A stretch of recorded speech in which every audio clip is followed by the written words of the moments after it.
Yeah, okay, so the last time that we studied the how to do linear regression, and we check the,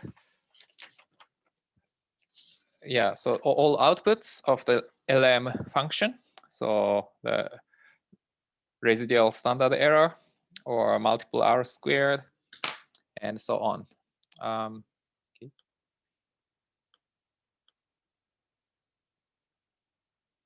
Yep. And so now you can interpret all the outputs in the summary of LM function. So now that we go to the next section, and actually we started the how to check assumptions of linear model last time. So we want to finish this section, and also we discussed how to deal with the qualitative predictor, categorical predictors. So that is basically to prepare the dummy variables, but we see how it works in R.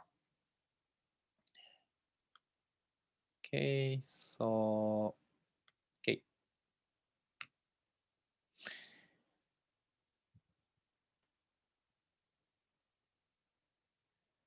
Yep.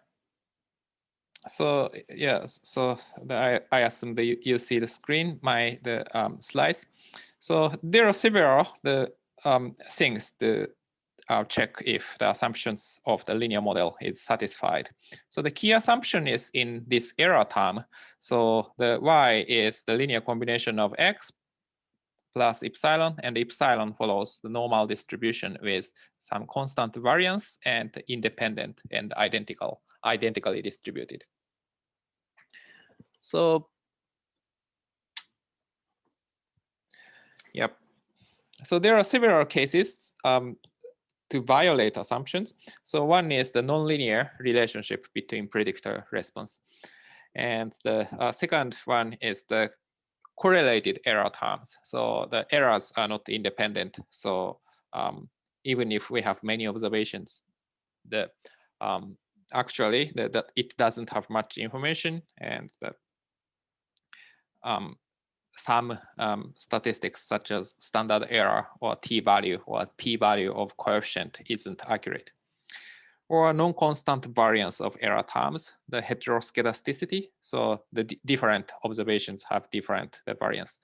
And outliers, some few observations are irregular or high leverage points. The some points are really out of the data range, so that the some points are too influential to determine the line.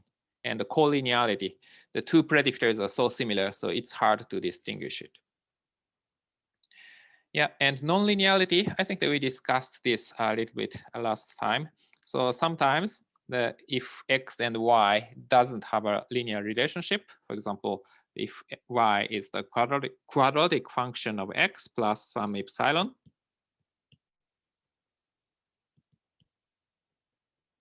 then the residual plot, this is the fitted value against residual, or maybe x versus residual sometimes. So this have some curvature. And this line, this red curve is a kind of the local fitting of this residual. So basically each point they represent the average of the adjacent observations. Yeah. So if the quadratic term is missing, this kind of error can happen. If we include the quadratic term, then this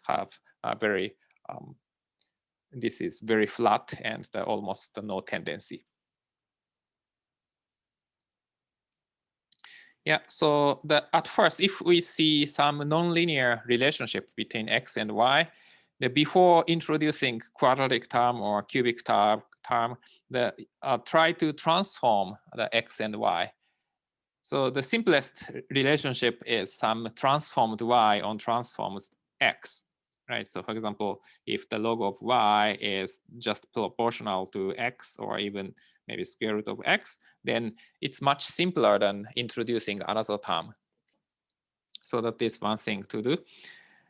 And the common function is the logarithm or x to the alpha's power. And if it does not work, for example, obviously, if X and Y have,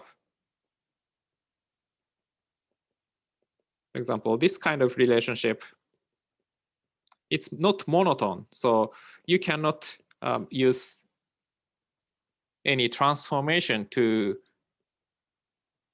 fit this situation. So in this case, you have to include quadratic term or cubic term.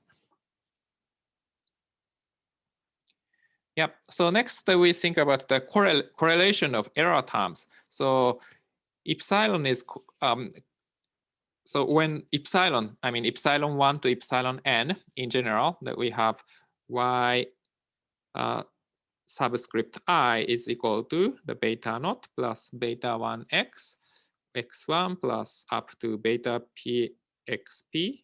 Okay, so we have the i's observation. So 1i x pi plus epsilon I. And if these epsilon i's are correlated, epsilon 1 to epsilon n are correlated, then standard error of parameter estimates are underestimated. So that means that if correlated, actually, even if we have 100 observations, it has actually less information in the data set. So that means the estimate is not reliable enough. So that means the standard errors are actually larger. Okay. So in this case, just the estimated standard error with independent assumption underestimates the standard errors. Okay. So largely, okay, so suppose that we estimated the model, and for example, y is equal to 2.1 plus 3.1x. This is estimated line, and okay, so this coefficient itself may be fine, but if we think about the standard error estimated as 0.5 and 0.3, so these numbers are underestimated in the case that the epsilons are correlated. Yeah, for example, this. So this is just the index I is equal to 1 to 100. Okay. And we have the value of x and value of y in this graph. And you can see that the x and y are pretty similar. You can see maybe increasing trend around here, maybe flat around here, and a decrease around here. And both x, the black one, and the y, the red one, are similar. So if we fit y on x, beta 0 plus beta 1x, then probably fit is pretty good. But actually, this just happened by chance, and because the correlation of error term will be pretty large. So this happens because y and x are highly dependent on this index. So think about the y at this point or y at this point. So these two are adjacent observations, and these values are very similar. Or you can say that this point and this point, the values are very similar. Black one, the same thing. This point and this point are very similar. Also, this point and this point are similar. So in this case, basically really if we say the yt is equal to beta naught plus beta 1 xt plus epsilon, so these values changes only a little when t increases by 1. So that means if we think about the epsilon t, size of epsilon t and the size of epsilon t plus 1, so these are similar, so not independent. So if not independent, actually this doesn't have much information. So you can see that just the x and y have the both same pattern, increase and flat and decrease, increase, flat and decrease. So only the few information is included. It's not really volatile graph, and it's not random graph. So just we have tendency, and this tendency explains almost everything. So in this case, even if we get very significant positive beta 1 or negative beta 1, usually that is not really robust. That is not really reliable.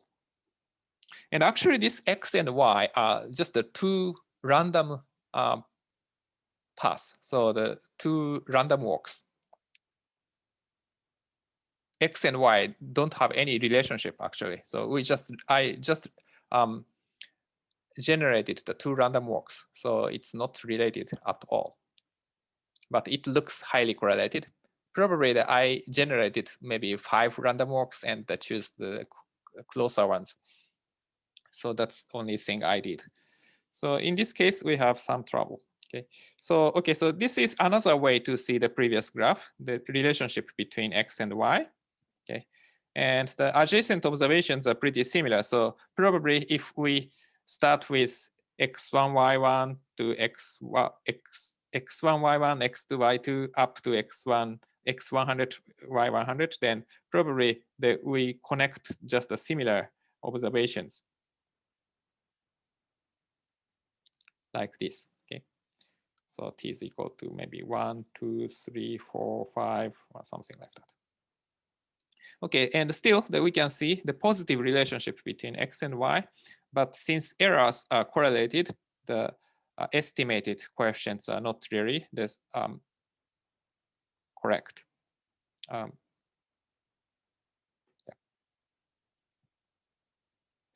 So if we use a linear model, so LM function to fit the model, then we get this one.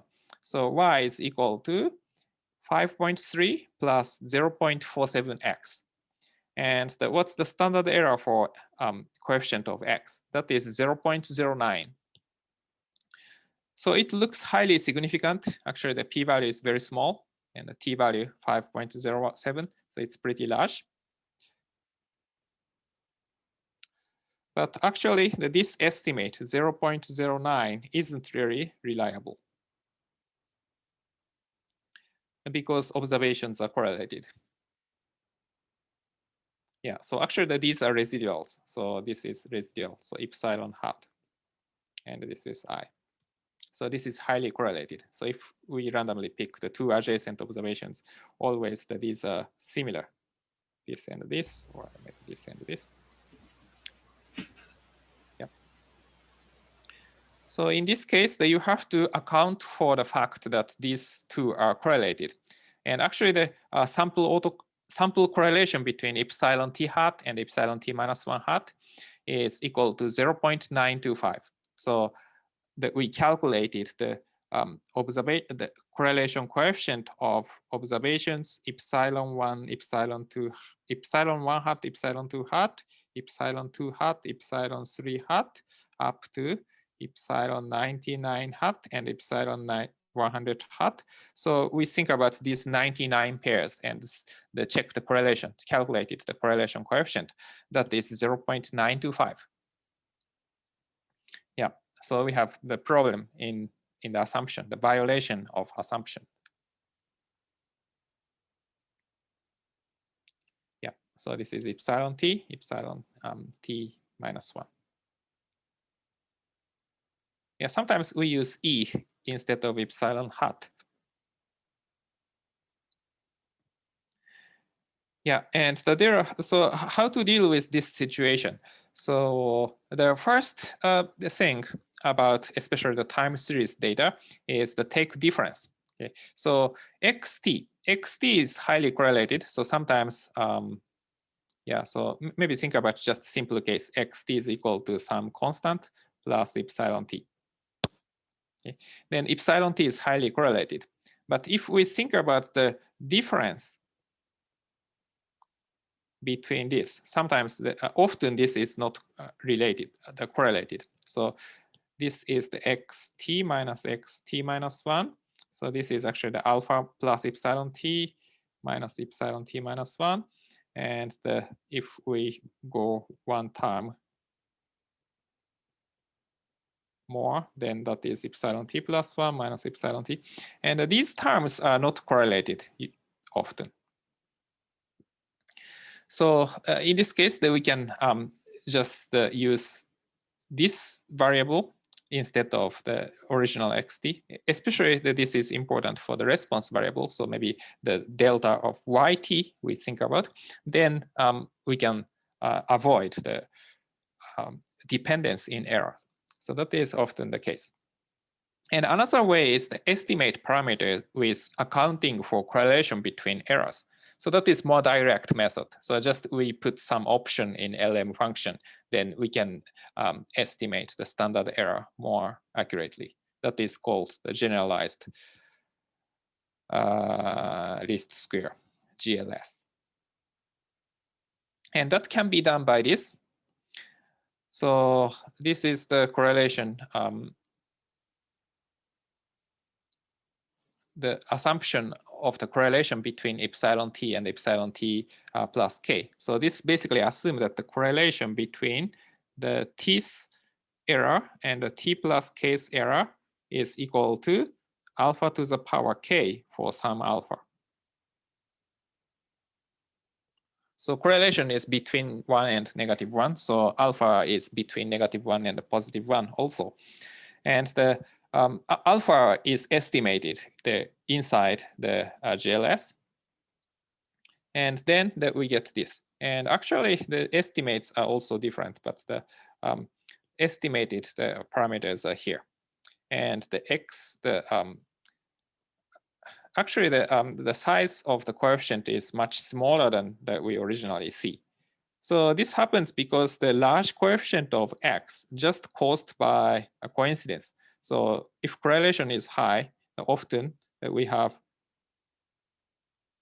erroneously large the coefficient for x. So in this case, rather the standard deviation gets larger, we have smaller the estimate for x. But anyway, so in terms of proportion, so this standard error is larger compared to the last example. So last time 0.47x and the standard deviation 0.09 or something. So the standard error gets much larger compared to the estimate. So now actually this p-value is not significant, and that should be appropriate because these two series x and y are originally just two different independent random walks. Yeah, and here the phi is a kind of function of alpha. So I believe that this means that the epsilon t is written as eta t plus 0.98 times eta t minus 1. And eta t are independent.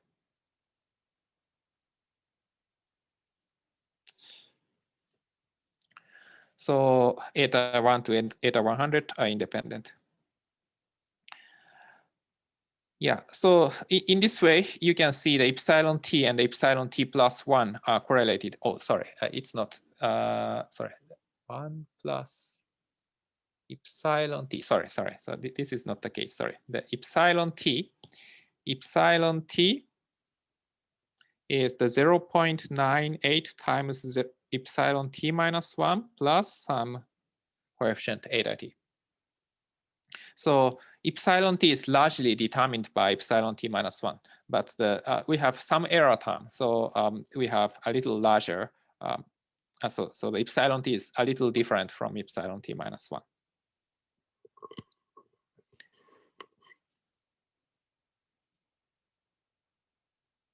Yeah. And yeah, actually, the correlation is also 0.98, I believe. Maybe not. Yeah, but okay, so the meaning in phi is here. So highly correlated errors. So this is one way to deal with the correlated epsilon t's.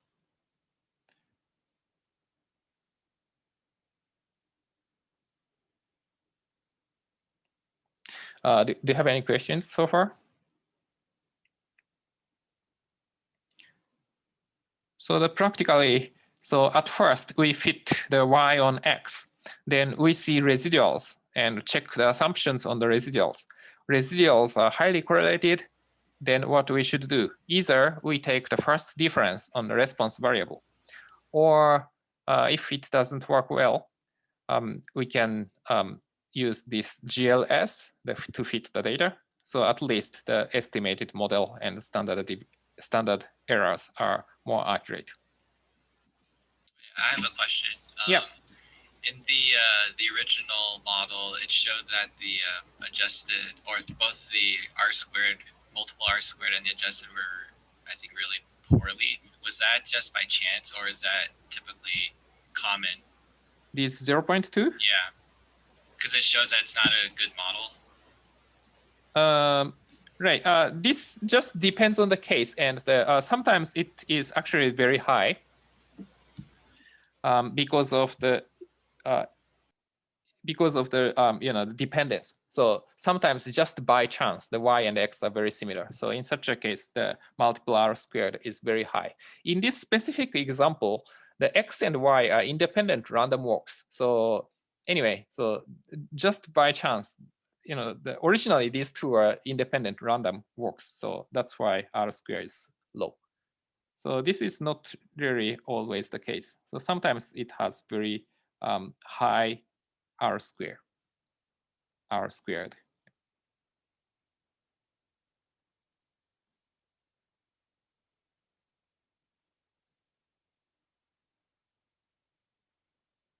Yeah.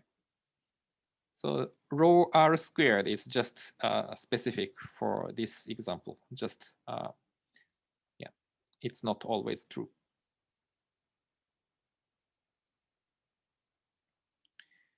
Yeah.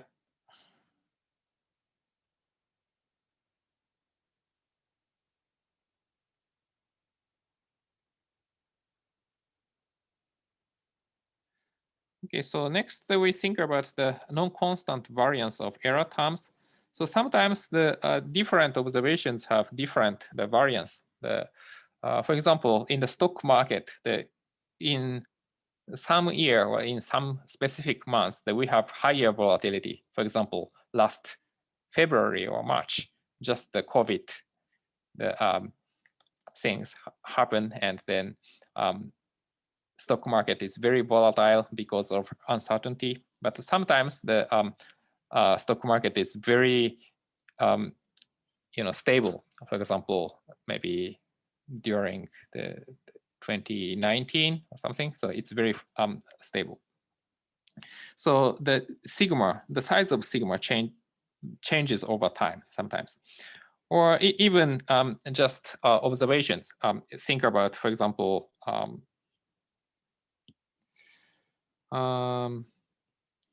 yeah, just maybe height and weight relationship. And if the person is smaller, maybe errors are smaller. But if h is larger, maybe error gets larger or something like that. So the size of variance, the vertical variation, is different depending on the location. So we want to deal with this kind of thing. So this is the typical residual plots when we have the non-constant variance.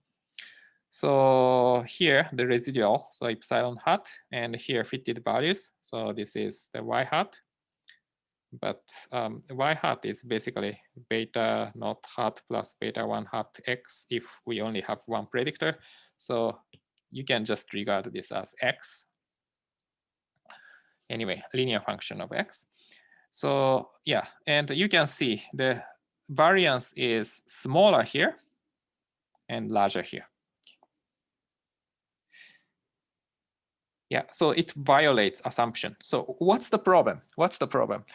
Because the IID assumption on error means that if we have n observations, then we have n times more information than one observation. So that is the idea. But if some observations have really large variance, it almost dominates the estimation results, right? Because we want to make the residuals smaller. So large residual affects the estimation results a lot. So that means if we have some observation with very large error, those observations dominates the estimation results. So that means effectively we use a smaller number of observations to fit the regression model. So again, the model is not as accurate as that we expected under our independence of identically distributed assumptions. Yeah. To be specific, the identically distributed part is violated. So the errors have different variances. And here that we think about the response as, so we change the scale of response. So originally that we fit y is equal to maybe alpha plus beta x plus epsilon, but here that we fit log of y on x.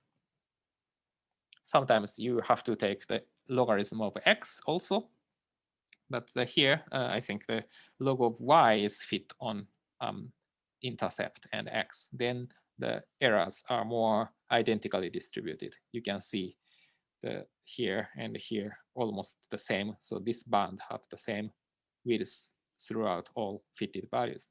So this is identically distributed case. So if original relationship between x and y are really linear, then probably you have to take logarithm on both x and y. But if the graph is actually not linear, then maybe log of y on x just works. So it really depends on the data. But at least we have to transform y to make errors more identically distributed to have a constant variance.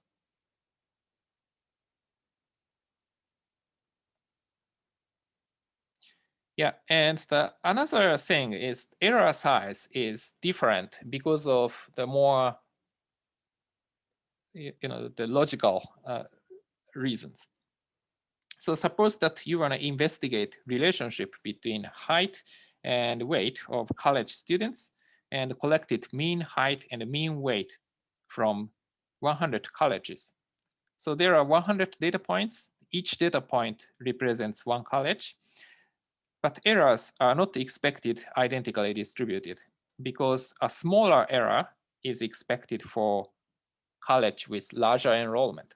So suppose one college have enrollment of 100 and another college have enrollment of 10,000. And if we think about the mean weight and mean height, usually the larger sample size, this is really more stable. So mean height, I don't know, 165 centimeter, and the mean weight, okay, so the 150 pounds, something. So these are more reliable. But if we have very small number of observations, sometimes maybe height, the still reasonable range, but the just some people are heavy and the average maybe 200. So this data is not as reliable as this data point. So in this case, naturally, we want to put more weight on this observation and less weight for this observation. Because samples original, the number of students are different. Yeah.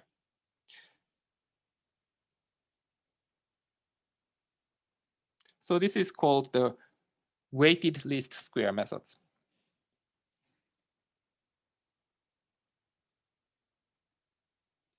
Yeah. Yeah. So the how to deal with non-constant variance. At first, we think about transformation of y and possibly also x. And yeah. So yeah, we have to change the scale of y at least. And the scale of x may have to be adjusted because the y that we changed the scale of y. Or they use the appropriate method such as weighted least square. And also some time series data that we have some different models such as the Gotch. So yeah, that was my specialty. And yeah, so if in certain period the variance is large and certain period variance is small, and in between that we have some transition period. So in such a case that we have some more specific time series model to deal with the non-constant variance. Yeah, I didn't really mention the weighted least square here, but basically the format is the same: Lm and the y on x, and the weight or weights, I'm not sure, probably weights, is equal to some numbers. So for example, if we have the 3 colleges and we have the different number of students, then actually that we just specify the weights as 100, 200, and 1000 here. Okay. Then we can make it. Yeah, so yeah, and what happens here? So maybe I have to explain a little more about the weighted least square. Could be.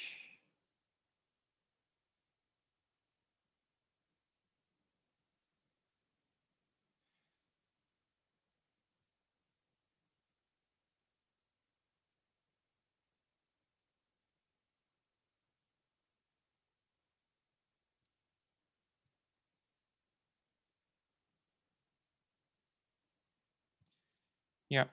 So okay, so what's the least square method? The least square method is the to minimize.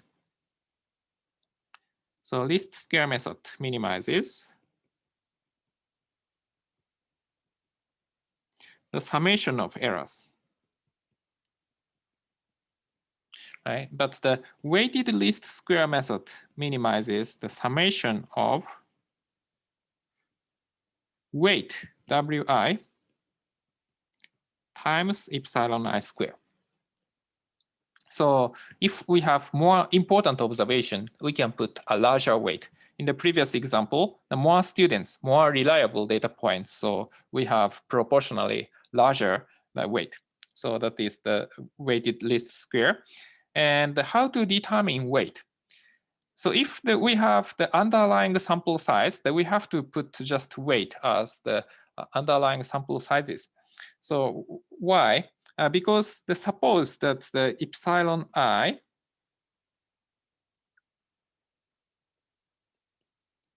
follows normal the 0 sigma I square, okay?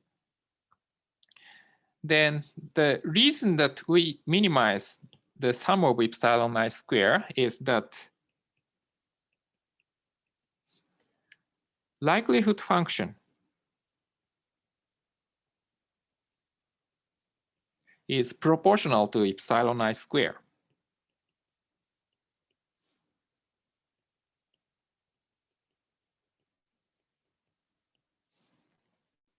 So likelihood function of epsilon I, if epsilon I is normal, is here. Okay. And basically we want to maximize likelihood function. So we want to maximize it.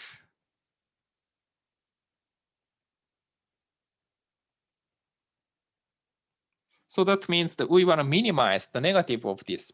So at first we take the logarithm and put negative sign. Then this becomes, okay, so this is the constant term. So we have sigma I, but except for sigma I, so it does not depend on beta naught or beta 1. So actually, to estimate beta naught or beta 1, the only important part is this epsilon. And if we take logarithm and put negative sign, then that becomes epsilon I square over 2 sigma I square. So that means we have the weight, the sigma square I in the sigma I square in the denominator. Okay, so 2 is just constant, so we can maybe just ignore it by multiplied by 2. Okay, so then sigma I square. So if error size of an observation is small, then we have to put larger weight. Okay, so sigma I is if the half size, then we have to put the 4 times larger weight on epsilon I square. Okay. And generally, if epsilon I is an average of the average of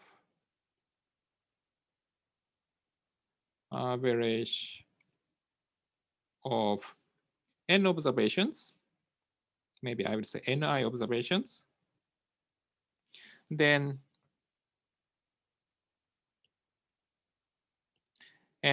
each observation has variance of sigma square, then epsilon I is normal sigma square over n, right? So this is by central limit theorem, or just by algebra, you can prove it. So the variance of epsilon I is sigma square, variance of maybe some error, maybe E1 is the sigma square. And if we take the variance of average of 2 observations, then that is just the sigma square over 2. Okay, so so epsilon I is equal to E1, and sorry, maybe I would say that if variance of EJ is equal to sigma square, then the variance of E1 plus E2 over 2 is equal to actually sigma square over 4.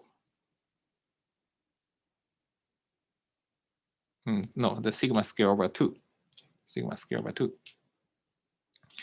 So, and the variance of the 3 terms, such as E1 plus E2 plus E3 over 3. So this is sigma square over 3. So the variance of epsilon I is proportional to actually inverse proportional to n, proportional to 1 over n. So that means the variance is n times smaller. So that means that we have to put the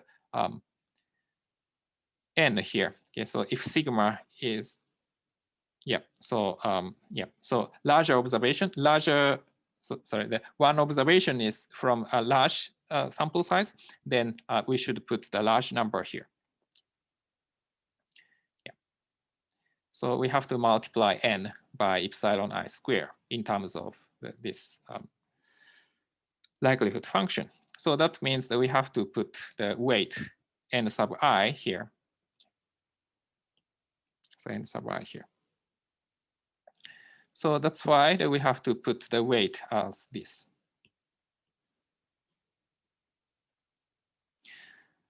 So so in this case, it's clear that we have to give this weight for this problem. So in some questions, it's not clear. So some observations are more reliable, some observations are less reliable, and what weight to put, that is sometimes subjective. But at least for this case, it's pretty objective. Maybe, for example, the 2 outputs are from 2 different machines, and the one machine is more accurate, so that we have to put the higher weight for that observation.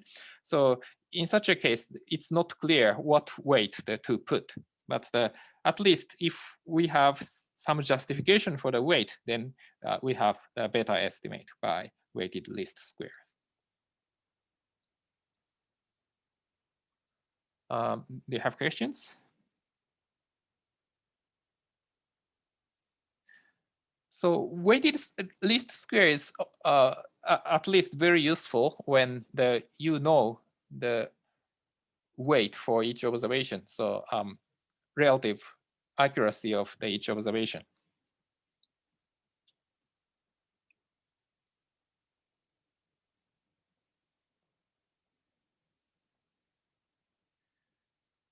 Yeah. So that is how to deal with the non-constant variance.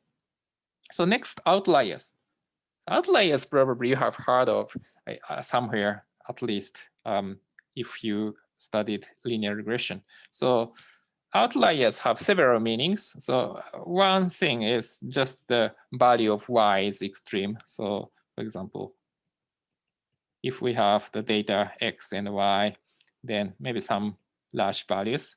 So these observations are extreme in terms of x, also extreme in terms of y.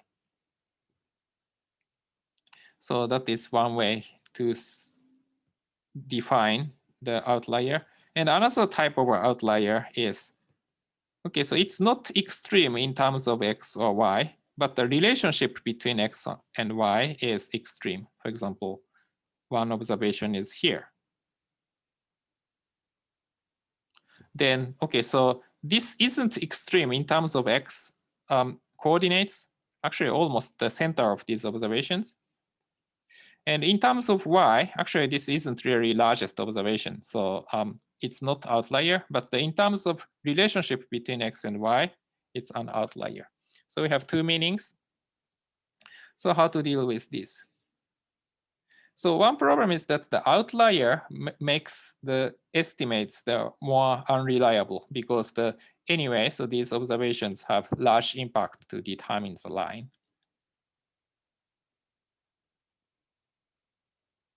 Yeah, so here the 20th observation is outlier. Okay. So yeah, relationship between x and y is extreme. So if we think about the residual plot, the residual size is much larger in absolute value from other observations. And this is the residuals, and this is standardized residuals. And the standardized residuals adjust the size of errors by its expected size of errors. So yeah, so we did some adjustment. And what kind of adjustment we make? Okay, so these errors are expected to be small because these observations themselves are influential to determine the straight line. So you can imagine, for example, just the example of three observations. 1, 2, 3. Okay, so this is almost on the same line. So this is typical case. Sometimes we have outliers. So maybe this observation is here. Okay, this observation is here. Then fitted line is probably like this. So you can see this is a kind of outlier. If we have larger number of observations, then one observation can be much different from, far away from the trend line. So that's possible. So that is possible, but the thing about the two observation here, but this is outlier. Okay, so this is actually happens sometimes if the true trend line is here. Actually, this should be outlier, but actually if we fit the regression model, then straight line probably goes through like this, right? Because straight line minimizes the sum of squared errors. So this observation itself that affects this regression line a lot. So that means that this residual size is artificially small. So originally the residual size should be from here to here if the true trend line is this dotted line, but actually the residual for this observation is artificially small. So we consider this fact, and we inflate this residual size. So that is the standardized residual. So in our case, the 20th observation is almost at the center.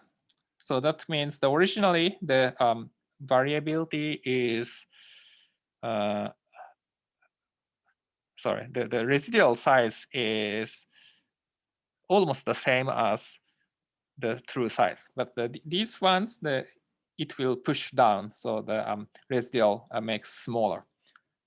So this residual, so standard, so for these observations, standardized residuals are smaller. Okay.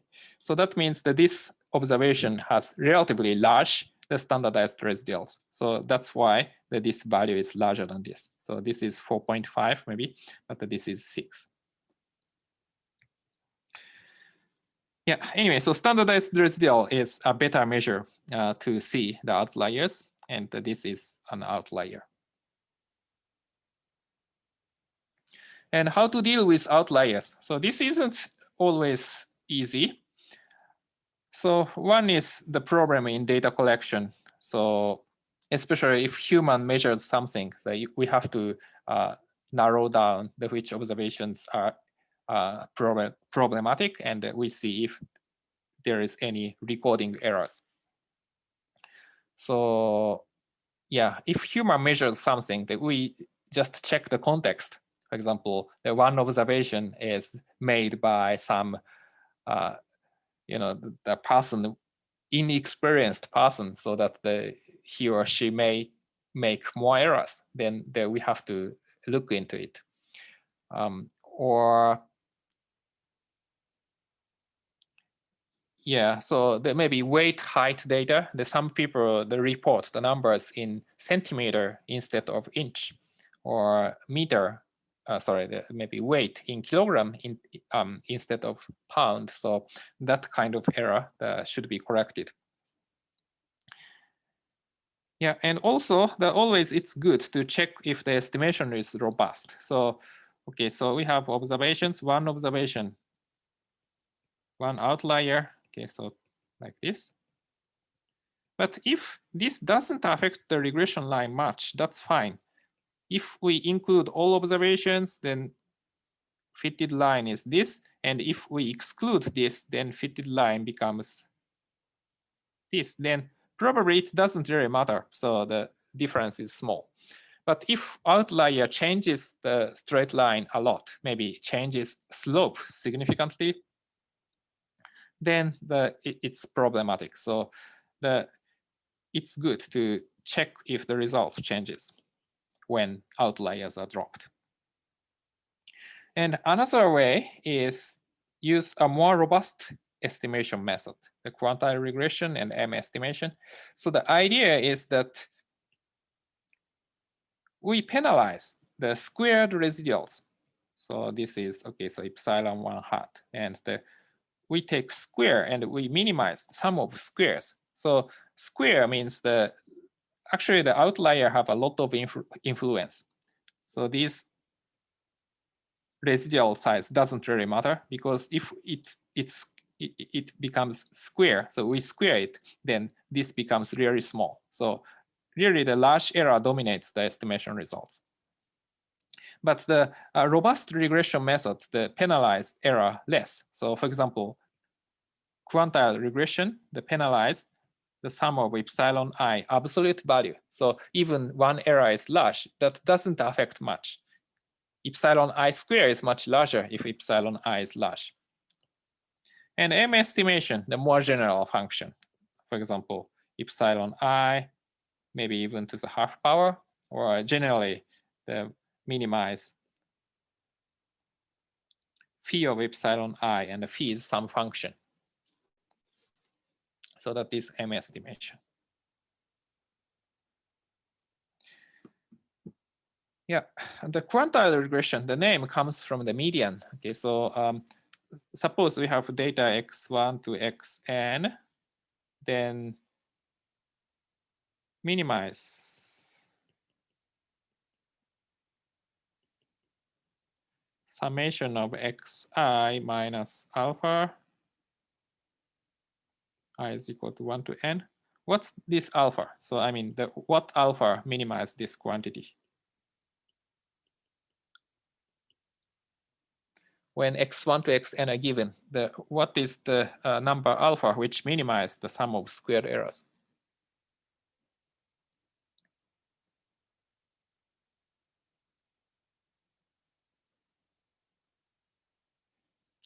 Anyone see? You can differentiate it if you want, or if you know the answer, you can just answer it.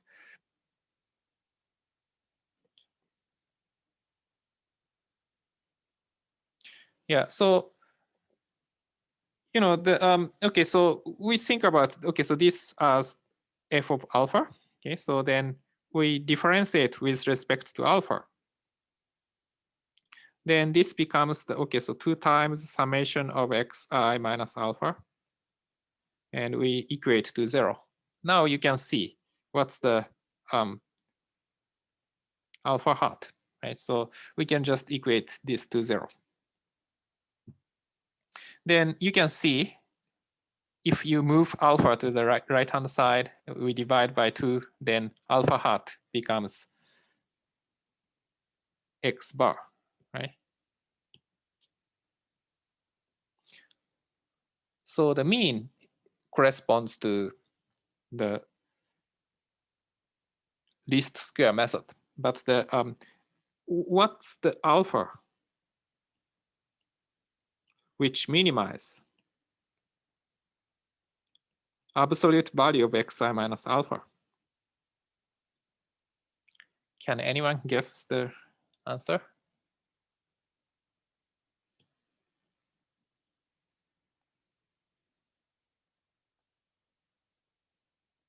How about the case that with the 3 observations, x1, x2, x3?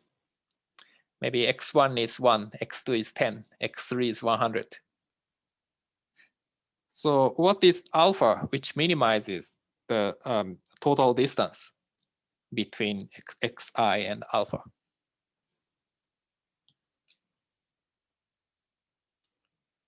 One, 10, 100, these are x1, x2, x3, suppose. Which number minimizes the summation of this?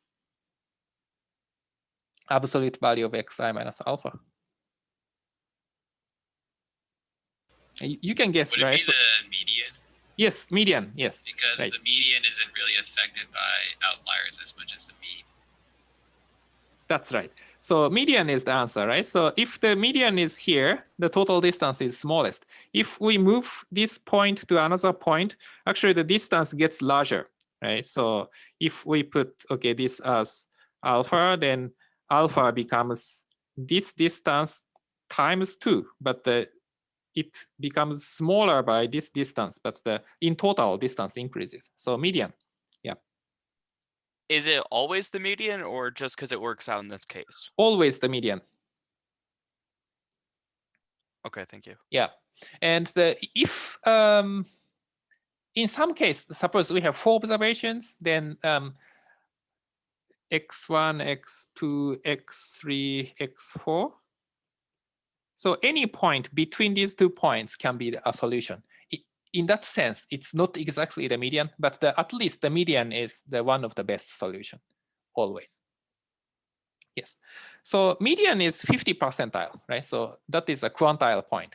So that's why that we say this as quantile regression. M estimation, it's too abstract, so I cannot really justify it. But at least you can imagine that the error distributions are not normal, but the different specific distribution, we have more optimal criterion. But anyway, robust estimation just decrease the influence from the outliers. So that is a better estimation method if we have outliers. So is it preferable to remove the outlier or just change the method? And when would you use either way? So at first, we should check the recording error. And also we check this one.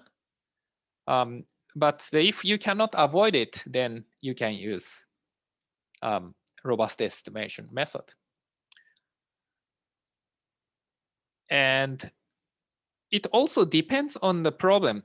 If the problem is too complicated and you cannot really look into the data, for example, data set is too large or something, then you need more automatic method. So you may try the robust estimation method at early stage.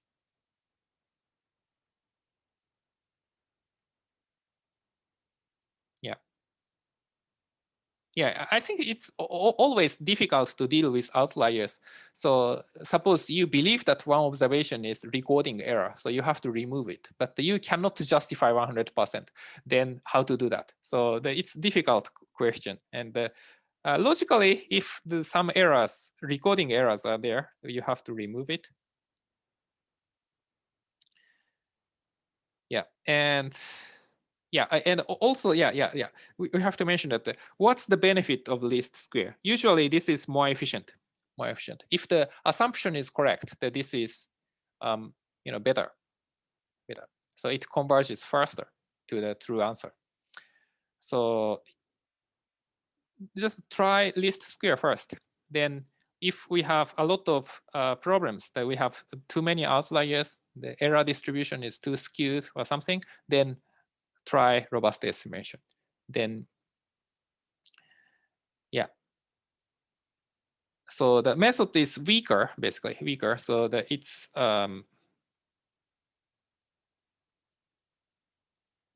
it's weaker. But at least if we have outliers, the estimation is more stable.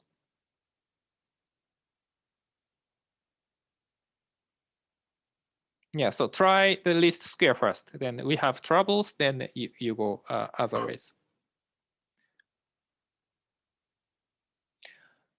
Okay, so next one, the high leverage points. So yeah, so we discussed a little bit last time. So we think about the scatter plot, just one-dimensional x and one-dimensional y, and some observations here, most observations here, and one observation here. Then this one observation is much more influential to determine the straight line. Actually, if this observation moves to here, then straight line becomes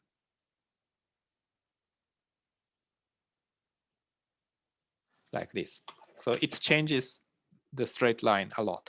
If you change this observation, even we move to here, actually it doesn't really affect much for this straight line. Probably it has slightly smaller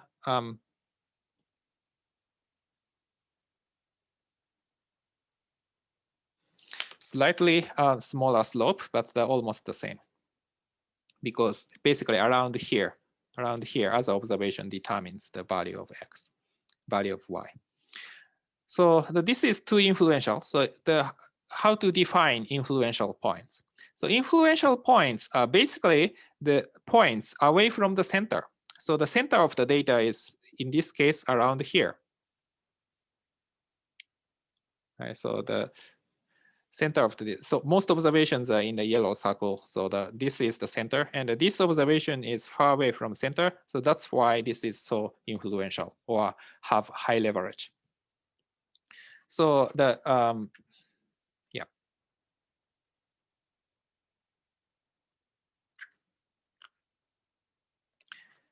yeah, so this is certainly a problem to fit the regression. Okay, so this is x and y scatter plot. Which point is influential? So this point is influential, and maybe this point is also influential, but you can see the center is 0. So this point, 41st observation, this is very influential. And okay, so this is one-dimensional case, but what if x is two-dimensional, x1, x2? Then this 41st observation may not be extreme in terms of each coordinate. So 41st observation is extreme in terms of the relationship between x and y. So this is of this cluster. But in terms of x1, this is just typical value. And in terms of x2, also it's typical value. So 41st observation may not be extreme in each of the predictor, but overall, this is the away from the center. So center is around here, so it's away from the center. Yeah. If you think about Euclidean distance, we have larger distance here, but if you standardize it, and if we think about this axis and this axis, and we standardize it, and we just make the what should I say? So in terms of the Yeah, so in terms of the normal distribution. So if we fit the normal distribution with bivariate normal distribution on this data set, then which point is more extreme, then this 41st observation is most extreme. And the leverage, that we will define it in the next slide. And leverage value is much larger for this 41st observation compared to other observations.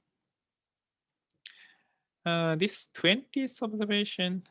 So 20th observation is extreme in the sense that this residual size is large. Actually, residual size is larger than 41st observation.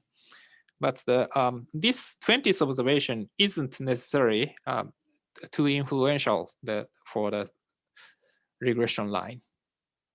And so the residual size is large, but the leverage is small. And how to calculate the leverage statistics?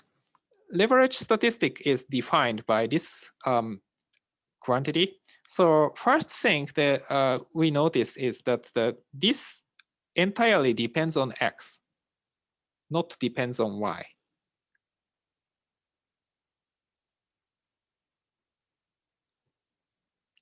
Depends on x only. So that means the observation is away from the center in terms of predictors. And you can see this is the variance, basically, variance of xi. And this is the specific, the squared deviation of i's observation. So if xi is away from the center, then hi is large.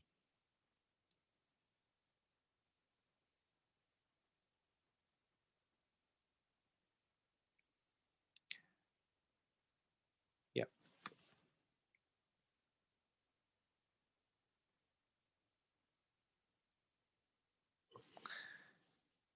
Yeah, for simple regression. And the multiple linear regression, the formula is more complicated, but the point is the hi, leverage statistic, depends on x only. So this basically measures how different the the x coordinates, the x coordinates of the point is from the center.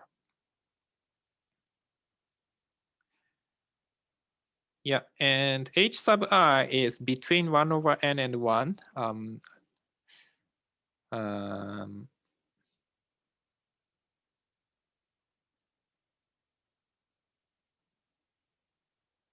Yeah. So yeah, so you can prove it. You can see that this is less than 1, between 0 and 1, but you can prove that this entire quantity is between 1 over n and 1. Yes. So x bar, xj, maybe 1 plus 1 over n, but not really. Suppose, yeah, actually the xi itself affects, xj itself affects x bar, so we cannot exceed 1. So hi is between these two values.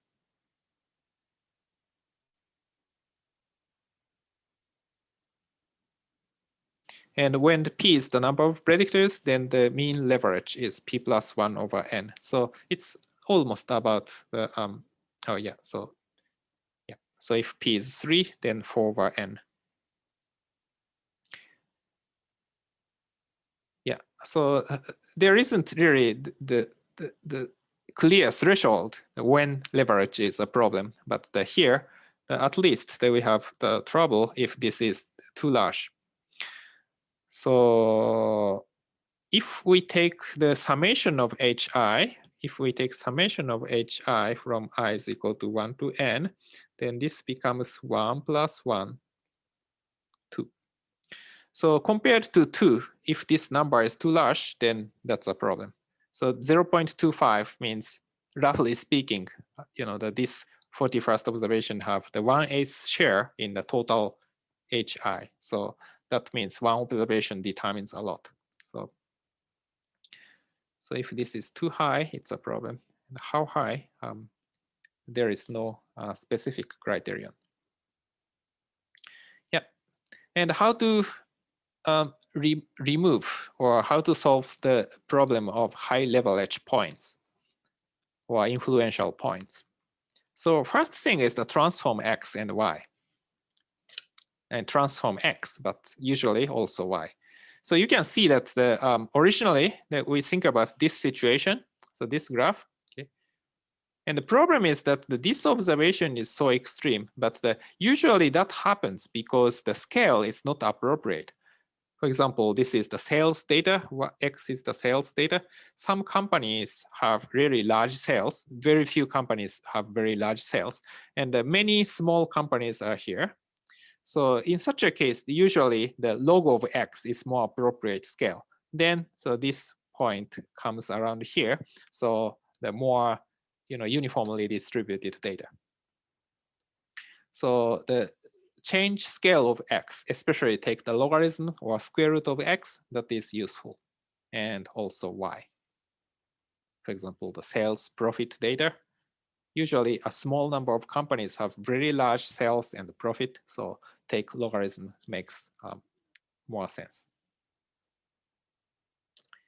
And the next one is check the estimation is robust. So if we drop outliers or influential points, then what happened? So influential points.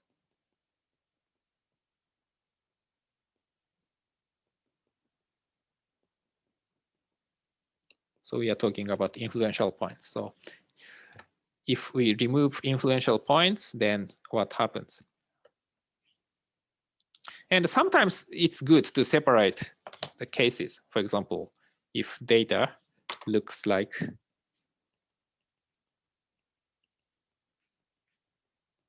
this, but some few outliers like this, then probably that this group and this group are different groups. So you have to analyze differently.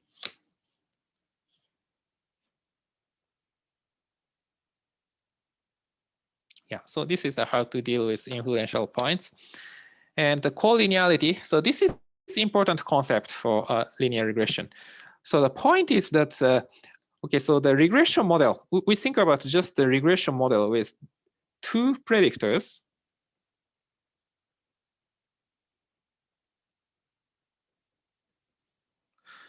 And often we are interested in beta 1 and beta 2. But how to determine beta 1 and beta 2? We just minimize sum of epsilon i's. Square, I mean the square of sum of squared epsilon i's. So that means we only focus on this epsilon. We didn't really focus on beta 1 and beta 2 when we estimate beta 1 and beta 2. Just we determine these numbers so that the error is minimized. So basically linear regression method, least square method, isn't good at estimating beta 1 and beta 2. So if we only have one predictor, x1, that's fine. But if we have more than one predictor, then usually it's really hard to identify beta 1 and beta 2 because the linear regression by nature just minimizes error size. So that is the point. And especially this is severe when x1 and x2 are similar, or in general, x1 to xn are linearly dependent. So suppose x1 and x2 are almost the same, maybe x plus some error. Then think about, okay, so y is equal to maybe 1.5 plus x1 plus x2 plus epsilon. Think about two models. Y is equal to 1.5 plus 2x1 plus epsilon. And these two models don't differ because x1 is equal to x2. So coefficients are much different. So coefficients are 1, 1, and 2, 0, so different. But actually, the error terms are the same, and we don't really have a difference in estimation. So that means that it's really hard to estimate beta 1 and beta 2. So in this case, the beta 1 plus beta 2 is around 2. So that is robust result. But if we estimate beta 1 itself or beta 2 itself, it's really hard. So that is multi-collinearity or just collinearity. So in general, if we have x1 to xq are linearly dependent, for example, x1 plus 2x2 is equal to minus 1.5x3 is equal to 0. If such a relationship exists, then it's hard to estimate each parameter because basically we have the more than one solution.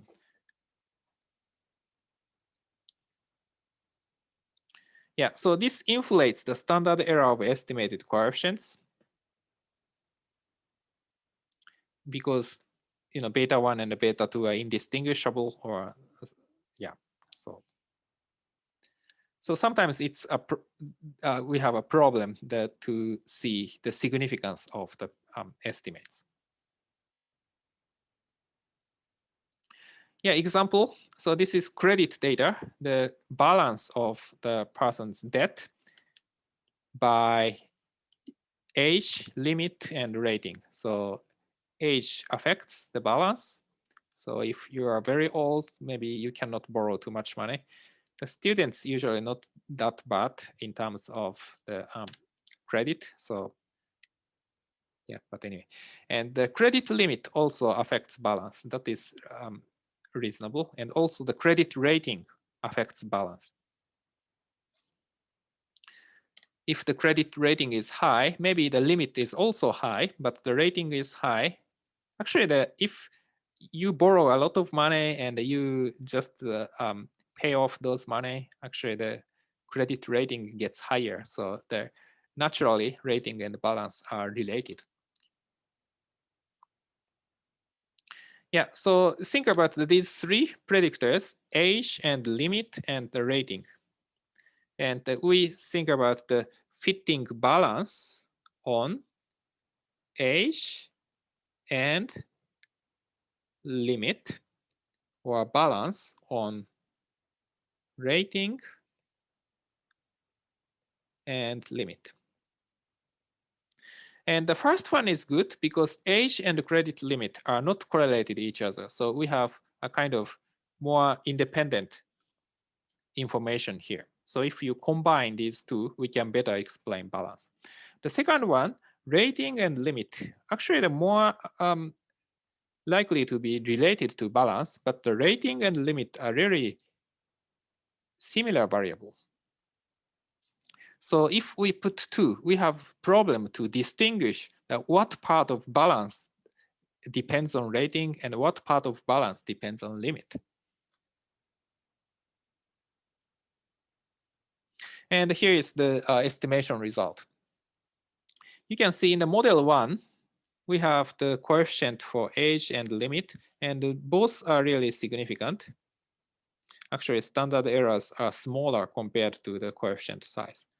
But in the model 2, since rating and limit are highly correlated, even though we have some coefficient, but the standard error is much larger compared to the model 1. So that makes the sum coefficients insignificant. So 0.02 is fine, but still it's this is a new variable, but you can see the limit. We have much insignificant, much larger p-value. So we have a problem if we put these kind of the similar variables in the same model.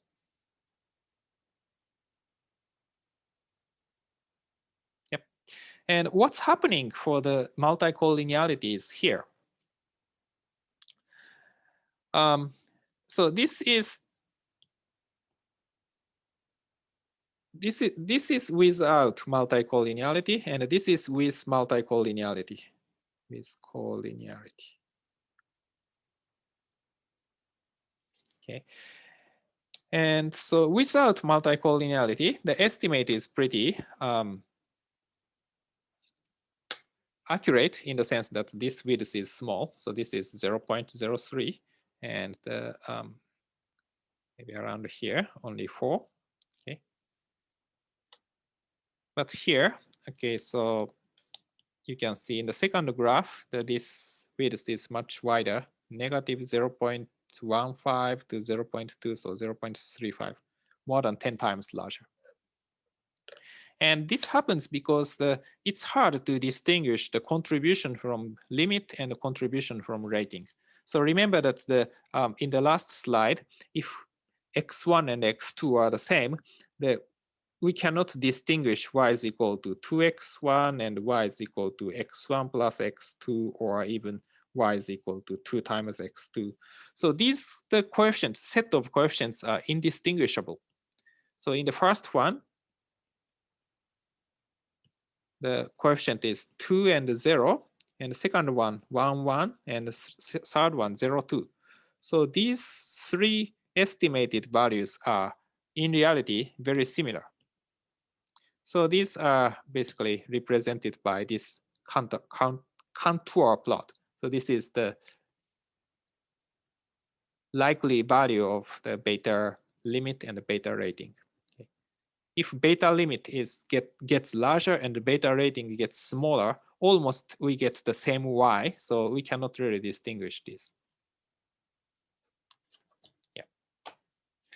So that makes this width much larger than the left one. To be accurate, I mean, to put it in another way, so we estimated two parameters, these orange ones. So this is the beta 1 hat and the beta 2 hat. And the beta 1 hat and the beta 2 hat have very high correlation.